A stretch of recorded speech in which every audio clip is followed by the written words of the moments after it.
Então vamos lá, NPET 3, semana 3, com a professora Angelita Queiroz, caso do 9º ano.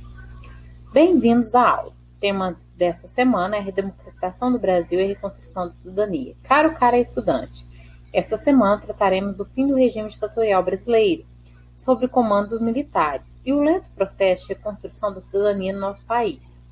Versaremos também sobre como os grupos sociais marginalizados, as chamadas minorias sociais, resistiram à exceção ditatorial e pressionaram por suas agendas políticas após 1985. O fim do regime civil-militar no Brasil e a promulgação da Constituição Cidadã. Para os grupos dirigentes, algumas reivindicações de minorias sociais vão em contraponto aos interesses desses grupos. Um exemplo é a manutenção dos territórios dos povos originais, os povos indígenas. Desde o início da República, o Estado brasileiro vem adotando medidas de proteção desses povos, mas isso não significa que os territórios desses povos e suas culturas estão, em realidade, sendo preservados. Ainda na Primeira República, foi criado o Serviço de Proteção ao Índio, o SPI, que tutelava essa população, considerada relativamente incapaz pelo Estado, né? Até hoje, então, eles foram dominados, retirados suas terras. Não foi pensado numa proteção para esses povos, que têm culturas diversas, né? Não é um povo só, como nós já vimos, são vários povos, e têm culturas diversas. O SPI foi extinto durante a ditadura militar de 1967 e substituído pela FUNAI, Fundação Nacional do Índio. Durante esse período, governos militares incentivou a ocupação do território amazônico, incentivos fiscais a mineradoras, pecuaristas e madeireiros, né? A área de maior concentração dos povos originários. E, infelizmente, né, esses investimentos aí acabaram dizimando ainda mais essa terra dos índios e os próprios povos. Após 1964, a situação dos povos indígenas deteriorou-se muito. Em 1973, o Estatuto do Índio promovia a ideia de integração das nações indígenas na sociedade brasileira. Um estatuto é um código de leis de proteção a determinado segmento da sociedade. Esse equívoco foi desfeito em 1988, com a promulgação da Constituição. Na atual Carta Magna, que é a Constituição, é garantida às etnias indígenas o respeito e a proteção à cultura dessas populações em capítulo específico.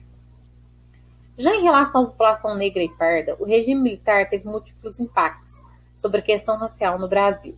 Censura, vigilância, exílio, cassação, perseguição, desarticulação do ativismo de organizações negras, além do controle e dos impedimentos ao debate sobre o preconceito, a discriminação e as desigualdades raciais.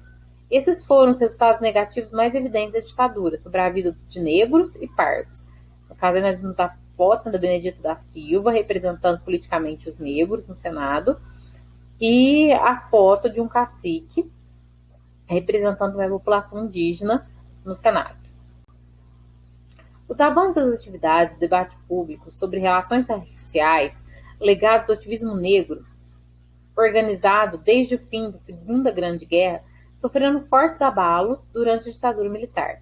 Em 1968, ano de endurecimento do regime, a maior liderança negra brasileira, Abdias do Nascimento, 1914-2011, fundador do Teatro Experimental do Negro, o TIM, principal entidade das mobilizações antirracistas do pós-Estado Novo, deixou o país rumo aos Estados Unidos, onde passou a denunciar para o mundo a situação de discriminação e desigualdade sofridas aqui pela população negra.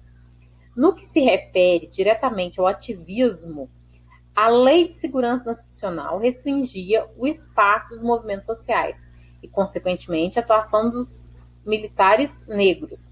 Tendo em vista que a negação do racismo tornou-se o discurso oficial, qualquer questionamento à ideologia do regime militar poderia ser entendido como racismo reverso, ou seja, os movimentos que denunciassem a discriminação ou preconceito racial eram interpretados como agentes que promoviam o ódio e animosidades entre os grupos raciais. Racismo estrutural. O que é ele, então? Na naturalização de ações, hábitos, situações, falas e pensamentos, que já fazem parte da vida cotidiana do povo brasileiro e que promovem, direta ou indiretamente, a segregação ou preconceito racial. Né? Então, não pode... Esse racismo estrutural, ou seja, ele está, né, nas estruturas sociais, culturais do nosso país. O regime ditatorial brasileiro promoveu o silenciamento da luta antirracista, considerada posição subversiva, e permitiu as representações dominantes, que subalternam e naturalizam a negritude em associação ao futebol, ao carnaval e ao crime. A luta da população negra e parda passa a ter uma vitória significativa quando, em 1988, na Constituição, o racismo se torna crime inafiançável e sem prescrição. Mas é sabido que, no cotidiano, o racismo estrutural ainda deslegitima essa população. Ele impõe perdas socioeconômicas e educacionais. Então, nós temos aí, né, uma charge, 130 anos de uma abolição mentirosa. Né? Ontem, pelo fim da escravidão. Hoje, pelo fim da escravidão, do encarceramento em massa, extermínio do jovem negro, da desigualdade racial e de gênero. A abertura política do regime ditatorial brasileiro começou com a anistia em 1979. Depois vieram o pluripartidarismo e as eleições diretas estaduais, e para cidades de segurança nacional. Em 1984, aconteceu um movimento para uma emenda à Constituição de 1967, que permitia eleições diretas, com votação popular para cargo de presidente ou presidenta. A proposta, conhecida como Emenda Dante de Oliveira, e que foi apoiada pelo movimento Diretas Já, não conseguiu votos suficientes no Congresso, controlado pelos militares. E em 1985, as eleições foram indiretas, vencidas por Tancredo Neves e José Sarney, no caso vice. Com a morte de Tancredo, em 21 de abril de 1985, José Sarney, grande apoiador da ditadura, assumiu a presidência e a transição para a redemocratização. O governo de José Sarney herdou a crescente exponencial da inflação. Em 1986, por meio do Plano Cruzado, os preços foram congelados e a moeda cruzeiro foi substituída pelo cruzado.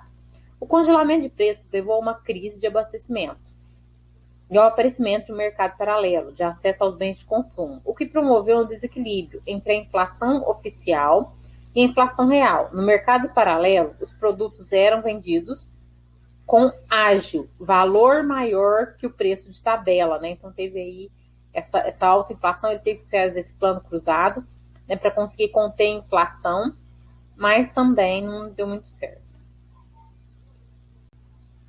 Já a questão dos direitos sociais e políticos da população brasileira, na Constituição de 1988, de 5 de outubro, conhecida como cidadã, foi tratada de forma a impedir que os excessos repressivos, o autoritarismo e a violência cometidos durante o regime ditatorial pudessem reaparecer na sociedade. Porém, na atualidade, essa herança ainda persiste. Todos ou todas os brasileiros ou brasileiras, né, possuem seus direitos sociais resguardados pelo 6º artigo da Constituição de 1988. Então, qual que é o 6º artigo? Né? Saúde, alimentação, trabalho, educação, moradia, lazer, transporte, segurança, proteção à maternidade e à infância, previdência social e assistência aos desamparados. Já os direitos políticos, que são aqueles que visam garantir a soberania popular de forma direta e indireta, garantidos a partir de 1988, são os institutos constitucionais relativos ao direito de sufrágio, no caso é o voto sufrágio, né? Aos sistemas eleitorais, as hipóteses de perda e a suspensão dos direitos políticos, as regras de elegibilidade e inegibilidade, dentre outros institutos.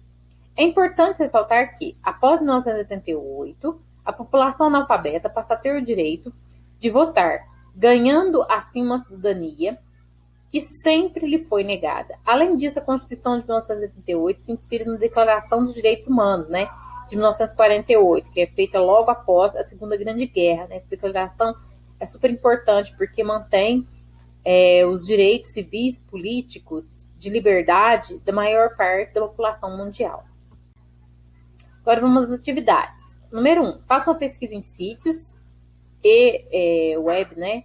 Sítios web ou no seu livro didático e explique os pontos fundamentais do plano cruzado. Então eu peguei aí do livro didático. Criação de uma nova moeda, o cruzado, para substituir o cruzeiro. Cada cruzado correspondia a 1.000 cruzeiros. O congelamento de preços, tarifas e serviços. O reajuste automático dos salários, sempre que a inflação acumulada atingisse 20% e a criação de seguro-desemprego. Escreva um parágrafo explicando com suas palavras as razões para a Constituição de 1988 ser conhecida como Constituição Cidadã, né? Então, a Constituição Cidadã, aí o parágrafo, estabeleceu eleições diretas e o mandato de presidente de 4 anos. Os analfabetos ganharam direito ao voto e este tornou-se obrigatório para maiores de 18 e menores de 70. Instituiu o direito de receber FGTS, férias, seguro-desemprego, 13º, licença maternidade e paternidade. Reconheceu aos povos indígenas o direito à terra ocupada por estes, definiu o racismo como crime, garantiu liberdade de expressão e proibiu a censura. 3. Mundo Educação e Adaptada. A respeito da Constituição de 1988, também conhecida como Constituição Cidadã, seleciona a alternativa incorreta, né? Então, a alternativa incorreta seria a letra B, né? Que a Constituição estipula que os votos nulos alcançarem mais de 50% dos votos, a eleição presidencial anulada. E uma nova eleição deve ser organizada em até 120 dias com novos candidatos, né?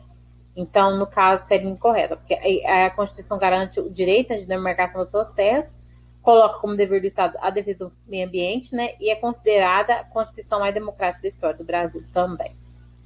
Bom, então é isso essa semana. Estudem, né? Bons estudos. Obrigada pela participação de todos.